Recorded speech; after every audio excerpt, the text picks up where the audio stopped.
Hello friends, welcome to Bangera's cooking channel. ಇವತ್ತು ನಾನು restaurant ಸ್ಟೈಲ್ನಲ್ಲಿ ಕ್ರಿಸ್ಪಿಯಾಗಿ ರವಾ ದೋಸೆ ಮಾಡ್ತಾ ಇದ್ದೇನೆ. ರೆಸ್ಟೋರೆಂಟ್ಗಳಲ್ಲೆಲ್ಲ ಹೇಗೆ ಮಾಡ್ತಾರಲ್ಲ ಅದೇ ರೀತಿಯಲ್ಲಿ ಕ್ರಿಸ್ಪಿಯಾಗಿ ನಿಮಗೆ ಮನೆಯಲ್ಲೇ ಮಾಡ್ಬೋದು ನೋಡಿ. ಅದಕ್ಕೊಂದು ಚಟ್ನಿ ಇದ್ದರೆ ಉಂಟಲ್ಲ, ಕಾಯಿ ಚಟ್ನಿ ಇದ್ದರೆ ತುಂಬ ಸಖತ್ತಾಗಿರ್ತದೆ ನೋಡಿ. ಕಾಯಿ ಚಟ್ನಿ ಮಾಡ್ಕೊಂಡಿದ್ದೇನೆ ನಾನು.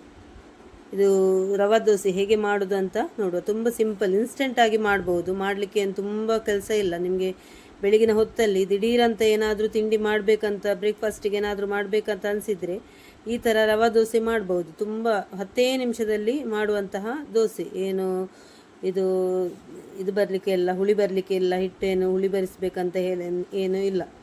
ತಕ್ಷಣದಲ್ಲಿ ಮಾಡುವಂತಹ ಇನ್ಸ್ಟೆಂಟ್ ದೋಸೆ, ರವಾ ದೋಸೆ ನೋಡಿ. ರೆಸ್ಟೋರೆಂಟ್ಗಳಲ್ಲಿ ಹೇಗೆ ಮಾಡ್ತಾರೆ ಅದೇ ರೀತಿಯಲ್ಲಿ ಬಂದಿದೆ ನೋಡಿ. ಹೇಗೆ ಮಾಡೋದಂತ ತೋರಿಸ್ಕೊಡ್ತೇನೆ ಫ್ರೆಂಡ್ಸ್.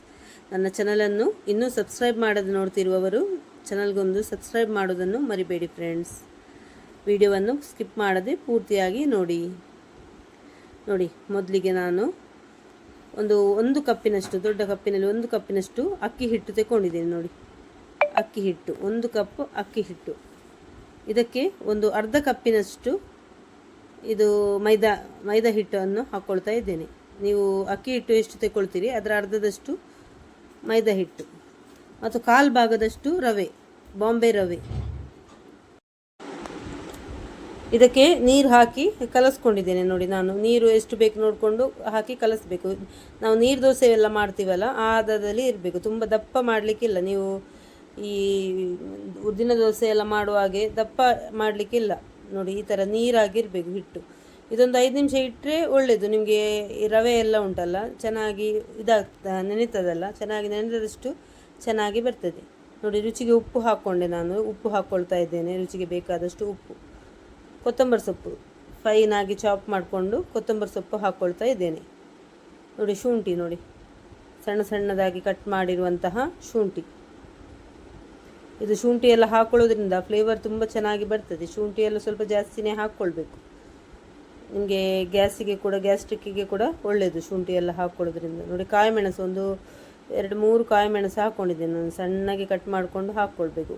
ಮತ್ತು ಕರಿಬೇವಿನ ಸೊಪ್ಪು ಇದ್ದರೆ ಕೂಡ ಹಾಕ್ಕೊಳ್ಬೋದು. ನಾನು ಕರಿಬೇವಿನ ಸೊಪ್ಪು ಇರಲಿಲ್ಲ ಹಾಗಾಗಿ ಹಾಕಲಿಲ್ಲ. ಇದ್ದರೆ ಚೆನ್ನಾಗಿ ಸಣ್ಣದಾಗಿ ಚಾಪ್ ಮಾಡಿಕೊಂಡು ಹಾಕ್ಕೊಂಡ್ರೆ ಆಯಿತು ನೋಡಿ. ಒಂದು ಕ್ಯಾರೆಟ್ ತುರ್ಕೊಂಡು ಹಾಕ್ಕೊಂಡಿದ್ದೇನೆ ನಾನು. ಕ್ಯಾರೆಟ್ ಎಲ್ಲ ಹಾಕಿದರೆ ಕಲರ್ಫುಲ್ ಆಗಿರ್ತದೆ ನಿಮ್ಮ ರವೆ ದೋಸೆ ನೋಡಿ.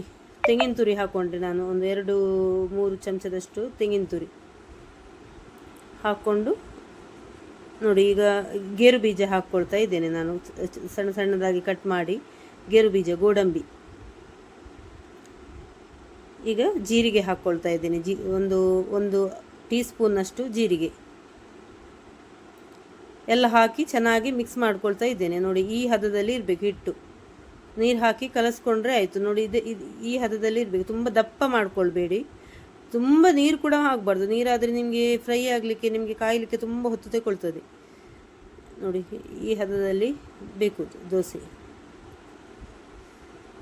ನೋಡಿ. ಸ್ವಲ್ಪ ನಾನು ಎಣ್ಣೆ ಹಾಕ್ಕೊಳ್ತಾ ಇದ್ದೇನೆ.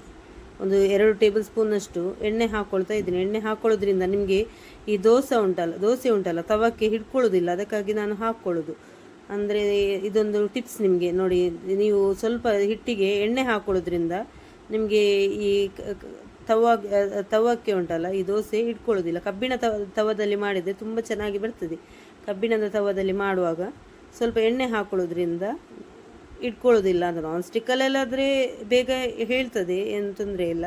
ಆದರೆ ಕಬ್ಬಿಣದ ಪಾತ್ರೆಯಲ್ಲೆಲ್ಲ ಇದು ಇದರಲ್ಲಿ ಮಾಡುವಾಗ, ಕಾವಲಿಯಲ್ಲಿ ಮಾಡುವಾಗ ಇಟ್ಕೊಳ್ತದಲ್ಲ, ಅದಕ್ಕಾಗಿ ನೋಡಿ. ತವ ಇಟ್ಕೊಂಡಿದ್ದೀನಿ. ಇದಕ್ಕೆ ಸ್ವಲ್ಪ ಎಣ್ಣೆ ಸವರಿ, ತವಕ್ಕೆ ಸ್ವಲ್ಪ ಎಣ್ಣೆ ಸವರಿ ನೋಡಿ ಈ ಥರ ಹಾಕ್ಕೊಳ್ತಾ ಇದ್ದೀನಿ. ತವ ಚೆನ್ನಾಗಿ ಕಾದಿರಬೇಕು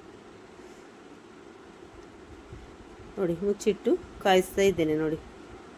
ಇದು ಸ್ವಲ್ಪ ಹೊತ್ತು ತಗೊಳ್ತದೆ ನಿಮಗೆ ಫ್ರೈ ಆಗಲಿಕ್ಕೆ. ಆದರೆ ಉಂಟಲ್ಲ ತುಂಬ ರುಚಿಯಾಗ್ತದೆ, ಕ್ರಿಸ್ಪಿ. ನೀವು ಬಿಸಿಯಲ್ಲಿ ಇರುವಾಗಲೇ ತಿನ್ನಬೇಕು. ಕ್ರಿಸ್ಪಿಯಾಗಿ ಸೂಪರ್ ಆಗಿರ್ತದೆ. ನೀವು ಹೋಟೆಲ್ಗಳಲ್ಲೆಲ್ಲ ತಿಂತೀರಲ್ಲ, ಸೇಮ್ ಟೇಸ್ಟ್ ಅದೇ ರುಚಿಯಲ್ಲಿ ಬರ್ತದೆ ನಿಮಗೆ ನೋಡಿ. ಎಣ್ಣೆ ಸ್ವಲ್ಪ ಜಾಸ್ತಿ ಇದೆ ನೋಡಿ. ಎಣ್ಣೆ ಹಾಕಿದಷ್ಟು ಕ್ರಿಸ್ಪಿಯಾಗಿ ಬರ್ತದೆ ನೋಡಿ. ಎಣ್ಣೆ ಹಾಕ್ಕೊಂಡೆ ನಾನು ಮೇಲೆ. ಎಣ್ಣೆ, ತುಪ್ಪ, ಬೆಣ್ಣೆ ಯಾವುದು ಕೂಡ ಹಾಕ್ಕೊಳ್ಬೋದು ನೋಡಿ. ಈ ಥರ ಎಣ್ಣೆ ಹಾಕ್ಕೊಳ್ಳೋದ್ರಿಂದ ನಿಮಗೆ ಹಾಕಿ ಸ್ವಲ್ಪ ಮೀಡಿಯಮ್ ಫ್ಲೇಮಲ್ಲೇ ಇಟ್ಟು ಚೆನ್ನಾಗಿ ಫ್ರೈ ಮಾಡ್ಕೊಳ್ಬೇಕು, ಚೆನ್ನಾಗಿ ಬ್ರೌನ್ ಕಲರ್ ಬರಬೇಕು, ಕೆಂಪಾಗಿ ಬರಬೇಕು, ಅಲ್ಲಿ ತನಕ ಚೆನ್ನಾಗಿ ಫ್ರೈ ಆಗಬೇಕು.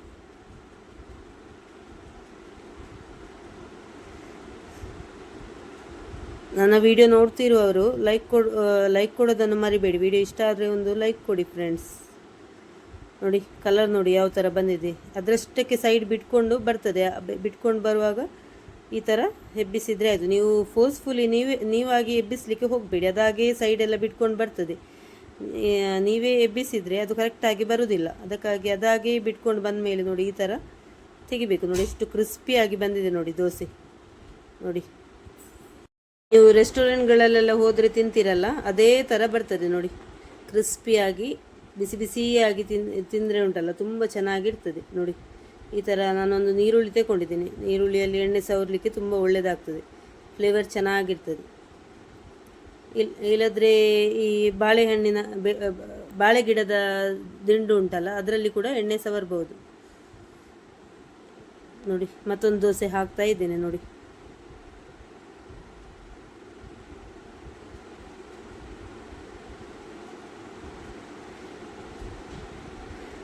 ತುಂಬ ಫಾಸ್ಟಲ್ಲಿ ಕೂಡ ಇಡಬೇಡಿ ಗ್ಯಾಸ್. ನಿಮಗೆ ಫಾಸ್ಟಲ್ಲಿ ಇಟ್ಟರೆ ಈ ಕಾವಲಿ ಉಂಟಲ್ಲ ಸೀದೋದ್ರೆ ನಿಮಗೆ ದೋಸೆ ಹೇಳುವುದಿಲ್ಲ. ಅದಕ್ಕಾಗಿ ಮೀಡಿಯಮ್ ಫ್ಲೇಮಲ್ಲೇ ಇಟ್ಟು ಮಾಡಿದರೆ ಆಯಿತು. ನೋಡಿ ಕಲರ್ ನೋಡಿ ಈ ಥರ ಕೆಂಪಾಗಿ ಬರಬೇಕು ನೋಡಿ. ಸೈಡೆಲ್ಲ ಅದರಷ್ಟಕ್ಕೆ ಬಿಟ್ಕೊಂಡು ಬರುವಾಗ ಎಬ್ಬಿಸಿದರೆ ಆಯಿತು ನೋಡಿ. ನಿಮಗೆ ಇನ್ನೂ ರೋಸ್ಟ್ ಬೇಕಿದ್ರೆ ಇನ್ನೂ ಕೂಡ ರೋಸ್ಟ್ ಮಾಡ್ಬೋದು. ನಿಮಗೆ ಕೆಂಪಿಗೆ ಮಾಡ್ಕೊಂಡು ತೆಗಿಬೋದು ನೋಡಿ. ನಾನು ತೆಗಿತಿದ್ದೇನೆ ನೋಡಿ. ಕ್ರಿಸ್ಪಿಯಾಗಿ ನಿಮಗೆ ಎಷ್ಟು ಕ್ರಿಸ್ಪಿ ಬೇಕು ಅಷ್ಟು ಕ್ರಿಸ್ಪಿಯಾಗಿ ಮಾಡಿ ತೆಗಿಬೋದು. ತುಪ್ಪ ಬೆಣ್ಣೆ ಏನಾದರೂ ಹಾಕಿದರೆ ಇನ್ನೂ ಫ್ಲೇವರ್ ತುಂಬ ಚೆನ್ನಾಗಿರ್ತದೆ ನೋಡಿ. ರೆಡಿಯಾಗಿದೆ ನೋಡಿ. ರವೆ ದೋಸೆ ಎಷ್ಟು ಸೂಪರಾಗಿ ಬಂದಿದೆ ನೋಡಿ. ಮನೆಯಲ್ಲೇ ಮಾಡ್ಬೋದು, ನಿಮಗೆ ಏನು ಹೋಟೆಲ್ಗಳಿಗೆ ಹೋಗುವ ಇದೇ ಇಲ್ಲ ನೋಡಿ. ಸಖತ್ತಾಗಿರ್ತದೆ. ಕಾಯಿ ಚಟ್ನಿ ಇದ್ದರೆ ಉಂಟಲ್ಲ ಸೂಪರ್ ರವೆ ದೋಸೆ. ಒಮ್ಮೆ ಟ್ರೈ ಮಾಡಿ ಫ್ರೆಂಡ್ಸ್.